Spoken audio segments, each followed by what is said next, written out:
Hi, everybody. Welcome to another episode of our You Matter Not Alone podcast. If you're not familiar with us, You Matter is a charity organization dedicated to providing aid with mental health and suicide. And today we have two special guests with us, Myra Carrier and Krista Cotan. Thank you both for being here. How are you guys doing today? Good, thank you. Doing well, thank you. All right, so Donna, I'm going to turn it over to you first to introduce kind of what we're talking about and then go right into the questions with everyone. Okay, perfect. Thank you, Josiah. Yes, today we have a special podcast that we really wanted to focus on. So it's been all over the news nationwide. On April 22nd, Vanessa Guillen, she was a specialist who is stationed at Fort Hood out in Texas. And she went missing. And for quite some time, everybody was searching for her. And her family had came forth and also mentioned that she has reported of sexual harassment. Now, right now, the Army is stating otherwise because they haven't had any evidence. But just about a week ago, her body was found, and it was, I believe, 25 miles outside of Kylene. It's near the Leon River. And the story that is really sad is that apparently another soldier, which is a junior soldier, not in her same unit, pretty much killed her in the armory room. For whatever reason, I believe, and so many others believe, that she was going to report this junior staff. However, we don't know the story because she was killed. And he decided to pretty much load her up and try to dispose of her body. And when they try to burn her, he also elicited a married individual who was also his girlfriend. And they tried to burn her, and it didn't happen. And they used a machete to cut up her beautiful body, which is very sad. And so this leads us up to today. The situation is still ongoing, is still under investigation.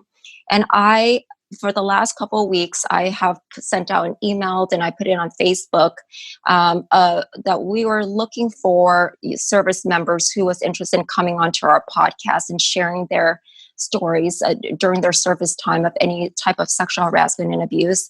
And I just thought I would only get a couple, but it's been overwhelming. I so far have read 33 stories. I'm a therapist, and I thought that I can probably take on a lot emotionally, but every single story is absolutely sad for me, absolutely devastating.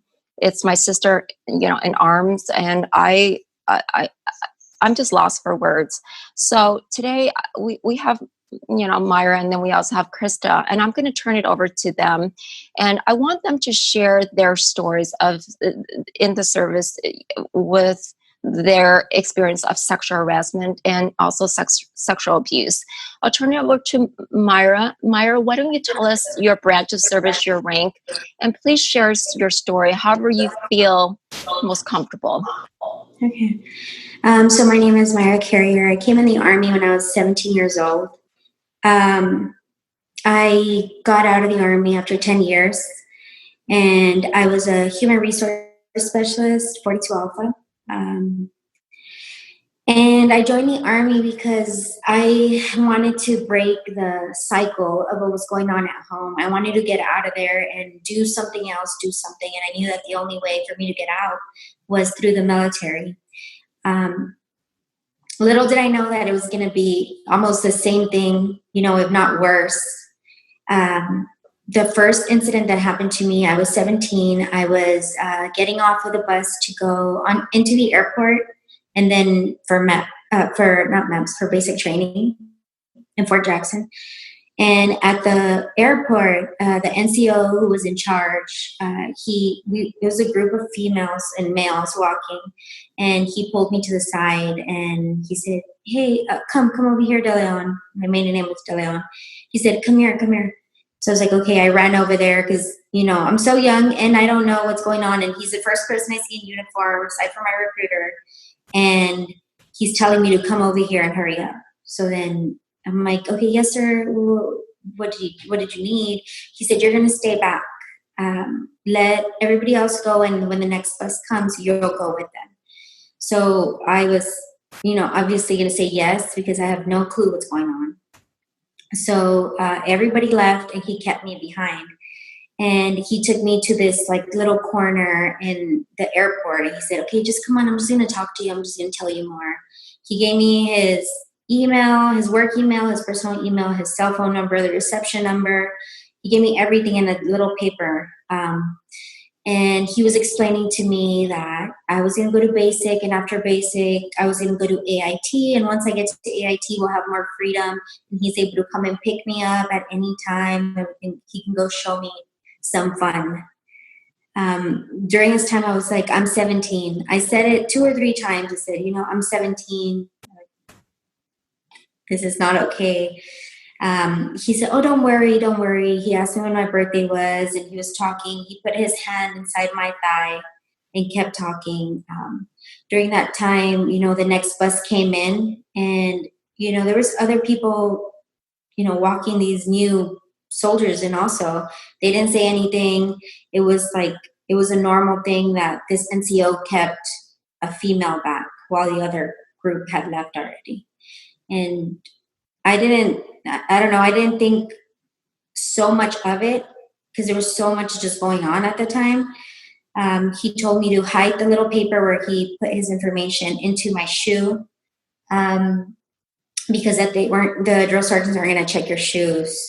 So just put them there. And once you get to AIT, you'll get your stuff and you'll be able to have my information. So time went by. I didn't really think about it. And we were in training and they gave us sharp training. And something clicked. I was like, oh my God, this is a sharp violation. This is what this guy did. He touched my leg. He was hitting on me. It's fraternization.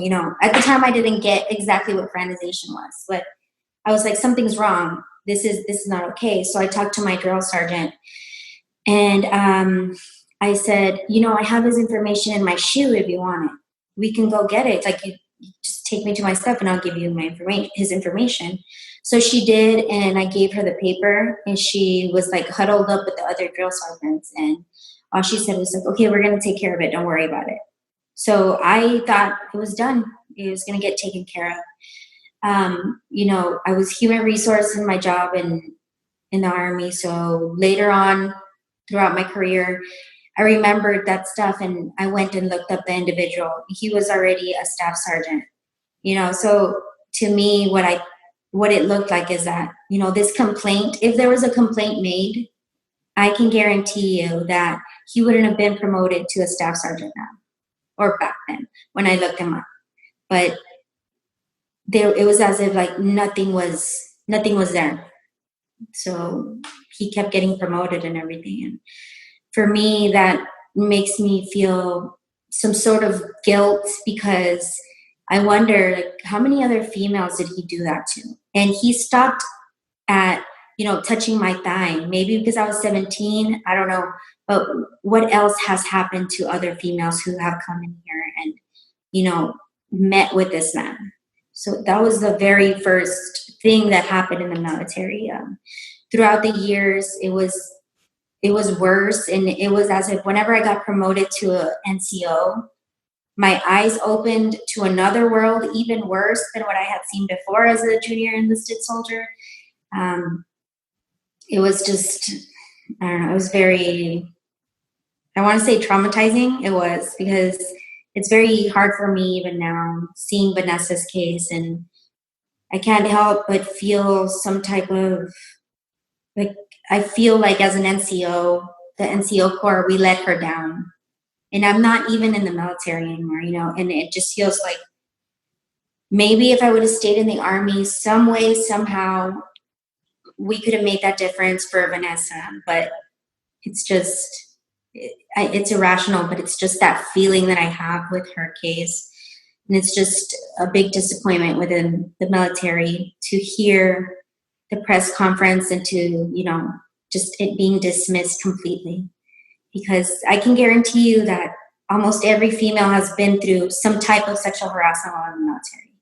And if that's the case and that's what led up to her murder, it's not okay. And even though it wasn't reported, it needs to be looked into. And something needs to happen to change, or we're going to keep losing our females and our males. Like, we're going to lose our soldiers because of these issues. And yeah, I have a lot of other stories, but it's a lot. Well, Myra, like I said, you're not pressured to share anything you don't feel comfortable. It's completely up to you. But I want to just speak on, feeling helpless, because I just got out of the military, I would say 2019. It hasn't been so long ago. It's been about 6 months ago. And I had a really good experience. And I don't know if it's because I joined when I was later in my years and I was more mature. And I was an officer. I wasn't enlisted. I came in as a commissioned officer. I was in 2 different units for the 8.5 years, and most of the individuals was very respectful. I worked right next to a colonel. I worked next to even, a lieutenant colonel, and they were great to me. So when I hear of the Vanessa Guillen, I absolutely agree with you that I felt helpless. I'm just like, what? I mean, I did some. Why did I let her down? Because, she should still be here today. She's a beautiful 20-year-old girl who dreamed of becoming, joining the military since she was 10 years old. Again, serving our country and probably to give herself a better life. And to have this happen, to have a junior soldier do this to her on base, which is supposed to be the most secure, safest place with tons of security. And how can a murder take place without anybody knowing? I don't know. I still question that every single day. And where was her supervisor? And that's my main thing too. People need to accept responsibility. And as an NCO, I'll tell you that during my 10 years in the military, I found myself in situations where I had to deal with certain things alone with my soldiers. I mean, one example, it doesn't have to do with this specifically, but I had an 18-year-old soldier in Germany who she just turned 18, her first duty station, she just had a baby, and her husband beat her up. And she called me crying, so I'm heading on my way there, and I'm calling other NCOs, and one of them told me that's too much drama. So I'm 4'11". I'm going to go into this domestic, thing. So I called another supervisor, another NCO, and they said, just let me know how it goes tomorrow. Until I called the third person, she was able to drive over there with the MPs too and help this female. But there's so many things that, we have to do our job as NCOs too. And I don't want to say not the officers, but because, you guys are more taking care of other things. And, it's our job as NCOs to take care of these junior enlisted. That's our responsibility. Those are our people right there. Let's help them get to the next step. But I've seen that, leadership isn't there whenever their soldiers need them most of the time. And it's very, very disappointing to see that. And that's my question too. Where was her leadership? Where was everybody at? What happened? Why didn't they notice that she was missing? That's where I guess that feeling of desperation comes from. And I don't know. I don't know what to do to help them. Mm-hmm. Yeah, no, I understand. I'm so sorry. And thank you for sharing your story. You're so strong. And it helps shed a light for all of us listening today. And what would you change now? What would you do to make things change? What is your dream for the military moving forward for females? Well, for everybody, I would say that any violation of equal opportunity, sexual harassment, sexual assault, IG investigations, there has to be an outside source that comes in to take care of it. Not anybody in the military, not somebody, because you have people who, when NCOs who went into EO class or sharp class for promotion points to have that bullet in their NCO yard and their evaluation. So some people aren't there for the right reasons. They share the same values that, some negative people might be sharing. So for me, it would be for an outside source to come and take care of any of these violations, any of these complaints. That would be just the start. And then actually holding people accountable for what their roles are supposed to be and what they haven't done and what they have done. Just as much as we need to focus on the negative, we also have to, give props to those NCOs who are doing their job and those officers who are doing their job, because most of the times the people who are doing their job end up getting out of the military because they're just so exhausted of, fighting this battle alone when all the rest of the system is broken. And, they're just suffocating and they just end up getting out. So you're losing more good soldiers than, retaining them. And you're keeping all these people who don't have the values. Thank you, Myra. Yes, thank you. I want to turn over to Krista. Krista, please share your story. Please tell me about your branch, the rank, and what was your service like?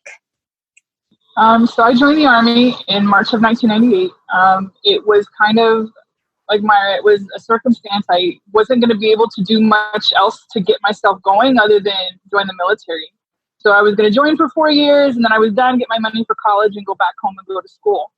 But in the process of that, I really fell in love with what I was doing. I fell in love with the people, the majority of the people, not all the people that I was with. And I really had no experience or frame of reference for sexual harassment at all until I joined the Army. And I find it very ironic that, like Myra said, we had training, in basic training, to introduce you to sexual assault, sexual harassment, what the behaviors are, what's acceptable, what's not. And it was a drill sergeant that was my first experience. And it wasn't physical touching. It wasn't anything physical, but he would constantly give me looks, and it made me really uncomfortable. And he would offer me special favors, and it was just really weird. So when I would ask my battle buddies, hey, is that what this is? Because like I said, I had no frame of reference. They'd like, oh no, like that's not what it is. And they ran and told him. And so he pulls me in his office and begins to like scream at me about how he doesn't even look at me like that. Like, but after that day, his behavior completely changed towards me. He was very professional from that day on. He didn't look at me sideways, but it kind of got me thinking like, okay, so if I hadn't have said anything, how far would that have gone? I mean, that's 20 years of hindsight, but if I hadn't have spoken up to somebody, how far would that have gone? When I got to my first duty station, it was immediate. It was when I would walk to go to the DFAC to go get food. I would get harassed on the way to go get food. I would get harassed on my way back, to the point where I asked my unit. I was an intelligence analyst. So my first duty station was First Cav here at Fort Hood. I'm at Fort Hood right now. If I could get separate rations, extra money to eat, to go buy my own groceries and make my own food, instead of them taking money out of my check to go eat. And they said, no, you just have to suck that up. Like, that's normal. You just have to deal with it. So that behavior was normalized even all the way back then, and it didn't get much better. I had my first instance of physical touching when I went to my first unit overseas from an NCO, and I was a specialist at the time. And that got turned into where I was treated like an absolute dirtbag for the remainder of my tour. It didn't matter what quality of work I turned in. It didn't matter what I did. It didn't matter how good I was at my job. When I was finally recommended to go to the promotion board to become a sergeant, the Air Force superintendent that was in our chain, it was a joint base, stepped in and said, oh, well, she can't go to my board because I heard she was a whore. And my NCO asked him, well, first of all, I know her because he had known me from her previous unit. She's not like that. But even if she was, does she bring it to work? And he said, well, no. And I said, okay, so then what's the problem? And so I wasn't allowed to go to the promotion board because this guy heard rumors that I was sleeping around with like a bunch of people. But even though he admitted it didn't impact my work, even if that's what I was doing, it still stopped me from being able to go to the promotion board. It still hindered my career. So then when I PCSed and went to my next unit back here at Fort Hood, my unit, someone at my unit, I still don't know who, called ahead and to warn them, to tell them about what a troublemaker I was, that I was no good. I couldn't do anything right. Like, I was a waste of space. So they should try to get rid of me. And that's what that unit tried to do. They legitimately tried to get me kicked out of the Army. But because I was doing everything I was supposed to do, everything, there was nothing that they could use to force me out.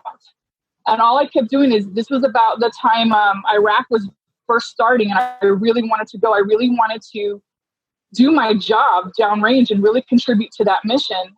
And their punishment was to hold me back from their deployment and leave me on rear detachment, where I was in charge of a brigade's worth of intelligence and soldiers' records by myself for people that I was no good. To have a Chief Warrant Officer 3, that's a very senior officer in the Army, approach me from behind and start kissing on my neck as I was pulling something out of my safe that he had asked me for. I mean, there's so many. I could go to when I was a Sergeant First Class. I retired in September of 2018 as a Sergeant First Class. I spent 10 years as a Sergeant First Class, and I have to think that part of this had impacted my career all the way down the line, affecting my evals, because I wouldn't conform or really put up with a lot the more senior I got. When I became a Sergeant First Class, it took me a while to find my legs, but once I did, they put another E7 in my office. This E7 was my ex-husband's platoon sergeant, and my ex-husband would come home complaining about this guy all the time. And this guy had no knowledge of what we did in our office. It's like putting a mechanic into a human resources and into an S1 and expecting them to know what to do. He had no idea what to do in my shop. So in my head, I'm like, we're both E7s. We'll work together. We'll do the mission. And then he started physically assaulting my male soldiers, punching them in the chest, touching them, causing all kinds of problems. And then one day I'm sitting at a computer in my office, explaining to one of my soldiers and showing them how to do something on the computer. And he comes up behind me, puts his hands on my shoulders. And I said, don't effing touch me. And I used the language because I wanted to make sure he understood that my boundaries were very clear. There was no mistaking. Do not put your hands on me.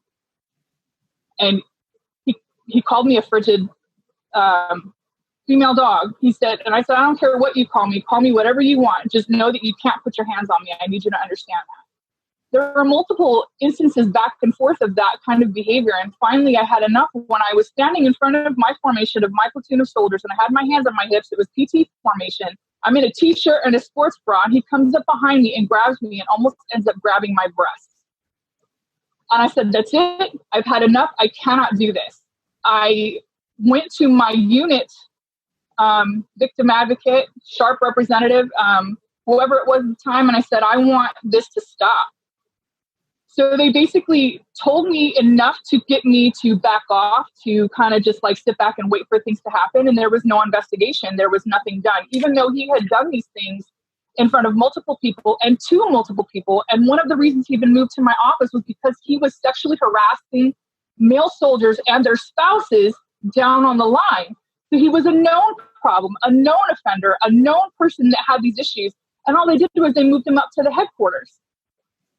So those are the people you have representing your organization. You take all your offenders and you move them up to the headquarters.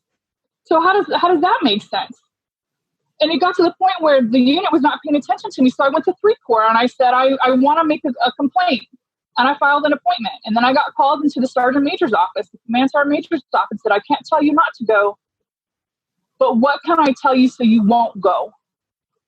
And I was like, I just want him gone. I just want him gone, away from me, away from my soldiers, so we can continue mission. We're getting ready to go to Iraq. We got to focus on that. And they basically tried to hide him so they could get him to go on the deployment. And then I would see his name on the rosters, and he would go on and come off, go on and come off. And I finally said, like, he can't go. They got him off. I deployed. I'm sorry, this is so long. I'm trying to like make it brief. There's so much I want to say. I deployed to Iraq. He stayed in the rear. I ended up having to come home early, a month early than the rest of the unit. And I told them, I know he's back there. Y'all might want to hurry up and get rid of him. And they didn't. So my first day back at work, this man that had been told to stay away from me, to not talk to me, that was supposed to have moved to another unit, comes up to me and starts talking to me about a motorcycle. Like we were the bestest friends in the whole world. Like he had no clue. And so I had to go again to the rear detachment sergeant major and say, listen, if this guy's not gone, I'm going to start raising holy hell, because by this time I'd had enough.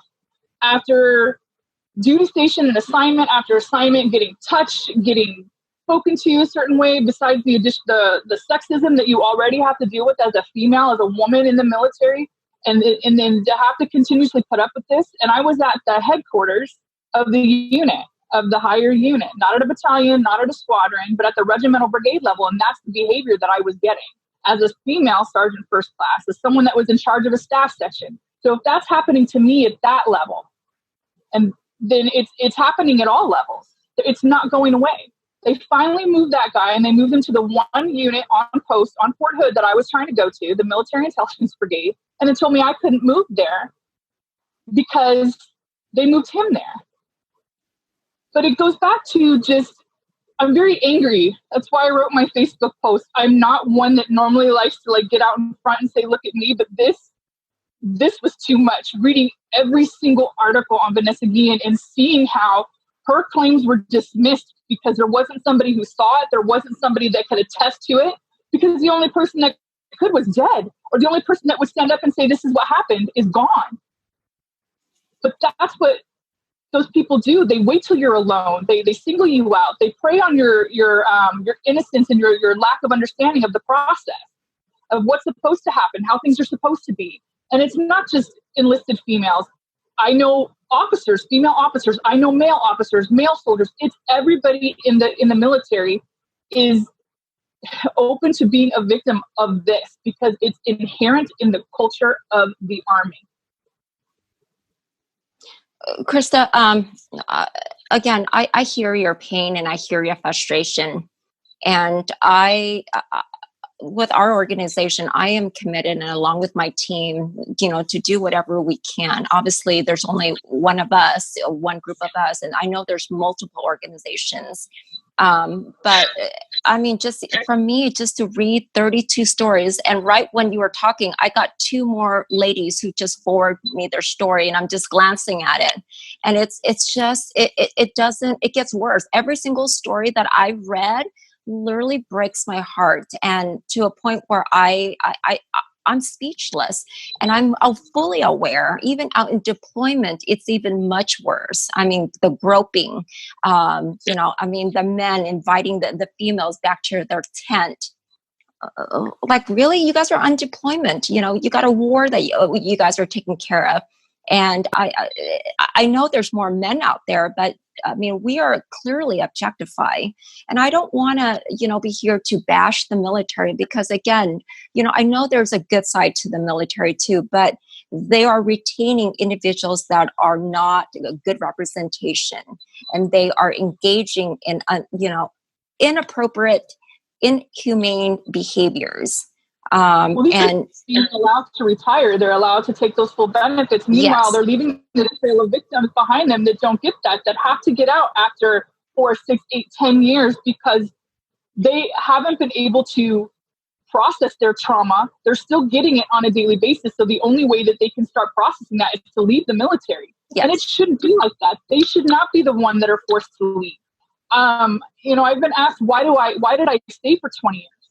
Well, honestly, I was very blessed to have very strong NCOs, whether they were mine or somewhere else in my unit, that supported me through each of those difficult times.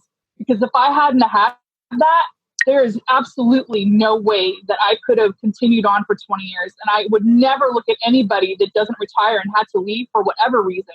It's just being thankful that they were a part, and I'm angry that they felt like they had to go because of someone else's behavior.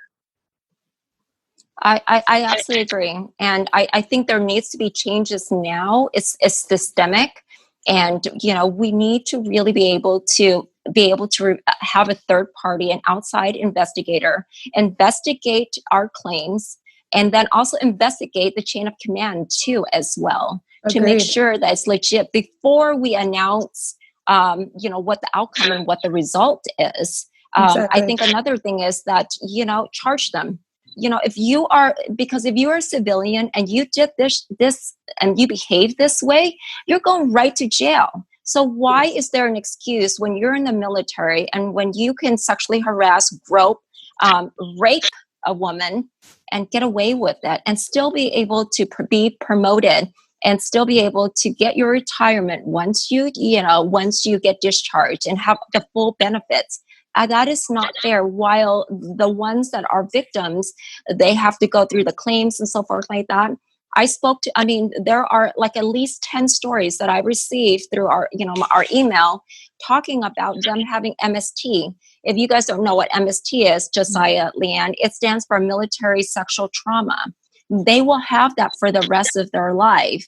And they're still dealing with through counseling, through medication, through treatment, and so forth. Why? Is because we have individuals like this in our military who are inappropriate, and that we are, maintaining them and really putting a bad reputation to this, and hurting innocent lives. Vanessa would still be here if this matter got addressed earlier, and not wait until this far. It's gone far too long.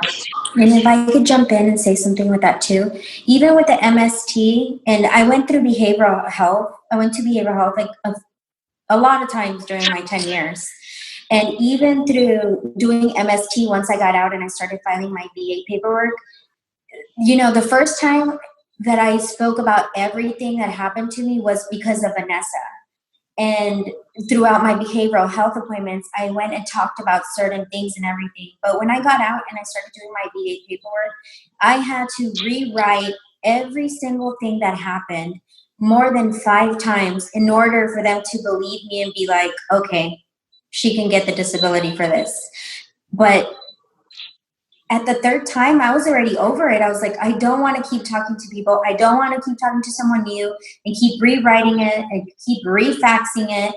I don't want to keep going through this just so that I could get this money. So I told my husband, I'm done. I'm not even going to do my VA paperwork no more. I'm not doing it. And he pushed me, and I pushed to see a civilian doctor. And when I did, I don't know, I guess it mattered that she was a female also, and she went through a lot of the things that we're talking about. And right away, she's like, I got you. Don't worry. You're not going to have to redo this again. We're going to take care of it right now. But if it wasn't for her, and I would probably still be fighting this. And it's in my records, and, it's in there in multiple times and in the behavioral health notes and everything. But it took a lot of fighting in order to even get that from the VA. And for them to acknowledge that it happened. To add on, there's also a really big stigma about seeking out mental health care. You get labeled, and it doesn't matter. You could be going because someone in your family passed. You could be going because of MST. You could be going for a multitude of reasons, and it doesn't matter. The chain of command doesn't know the reason you go. They just know you're going. But that is enough for them to label you as a troublemaker, as somebody that's a problem. So that's another kind of sub-issue to this, is that if you seek out any kind of help whatsoever, it doesn't even matter what it's for. You're automatically labeled a troublemaker and a dirtbag, and there's really no recovering from that. Because even if you move units, it's going to follow you, because somebody will call. They never let you get a full and clear 100% fresh start. And the thing is, like I said, the Army is stating that there's no sexual harassment. Vanessa never made any claims. And she probably didn't, because she is probably afraid of retribution, retaliation, because it is known in the military that if you speak up, yes, absolutely, you are labeled. And who would want to speak up? Especially a sexual assault case, it's shameful. You feel guilty. If I could share another story with that, that's exactly what happened to me. And we were in Kuwait. Kuwait's not really considered a deployment, but we were still far away from our family and everything. And it was several units. I worked in the G1 there, and we had several units attached to another unit there. And the person who was harassing me was an officer. He was a lieutenant. And he would do this in front of everybody. And he did not care. He would stand over my other LT's desk and make sexual comments at me. And my LT, he had enough one day. He slammed his hands on the desk and was like, it needs to stop. You're making everyone uncomfortable. Stop. And after that, he stopped coming to the desk and doing it, but he would constantly do it. His room was right across from the showers, the female showers. So I had to take a shower at 3 a.m, 4 a.m, and then go straight to PT, because I didn't want to run into him and then hear his comments coming out of the shower. He used to barge into my room, and we had a shower curtain dividing my roommate and I, but my roommate was friends with him. He was an officer, she was a specialist, and I was a specialist. And my room was on the other side of the door. So he had to go through her stuff and would go and sit on my bed and make, make all of these advances at me. And when I did say something, it was like I was the worst person in the world in Kuwait, and no one should come up to me. No one should talk to me. No one could be around me, because who knows if I was going to accuse them next. But everybody saw it and everybody heard it. And it was like I was the bad guy. When I told my colonel, the lieutenant had already gone back to the States. And my colonel said, I wish you would have told me before, because now he's in Captain Career's force. And since he doesn't belong to us, we can't do anything. And at that point, I was just glad he wasn't in Kuwait anymore. And I just wanted to go back to Germany and just not think about him. But it affected me still, because, I was at a luau with my family, and I saw this man that looked like him. And out of nowhere, like, I had a panic attack. I'm having an anxiety attack. A panic attack right there in the middle of everything, and my husband's like, what is going on? And it was just like something just triggered in my head, and I didn't know why. And then I calmed down and I started thinking about it, and I knew it was because I saw this man that looked just like him. Ladies, Myra, Krista, you guys, thank you so much for sharing your story. You guys are both really, really brave, and I hope this helps other women come forward, women or men who have been sexually assaulted, come forward and share their stories, because there needs to be a change. There needs to be a stop to this, and it can't be internal investigations. It's got to be external. And your stories have helped me even realize, like, this is a systemic issue that needs to be resolved higher up with the ranks. Leanne, I want to jump on that topic too as well. And it's not just only moving, those individuals who are behaving inappropriately to a different unit, because now, the behavior is still there, but it's about holding them accountable. It's about having a thorough, fair investigation, and then discharging them, and then arrest them. It's just like a civilian. Just like a civilian, absolutely. Yeah. Because if you did this and you behave this way and you raped and you broke people, you're going to jail. And again, I just feel like, yes, the military has this, like, just do better. It's just kind of pushing everything under the rug and removing that individual to a different unit. Yes, they're gone, but they're still part of the military. They're still a bad apple. They're poisoning. We need to get rid of the bad apples, is what it is. One more quick thing. The other piece to this is, even if a commander has no personal vested interest in the soldier that's committing the offense, that commander is getting rated on how many cases of sharp or sexual assault he has within his organization or her organization. So they're kind of it's within their personal best interest for their career to make it go away, to make it disappear so that they can get promoted to go to that next level. So even if they have no idea who any of the soldiers are that are involved in a particular case, you have a lot of people that lack the integrity to stand up and say, okay, I understand this is going to impact my evaluation, but I need to take care of this soldier. So the only way to fix that is, like you guys have been saying, is to get a third party, completely unrelated organization to do the investigation. Somebody that does nothing to do with the military, not the Army, Navy, Air Force, Coast Guard, Marines, any of that. It needs to be a completely separate and independent organization. Take the personal vested interests out of the equation. I absolutely agree.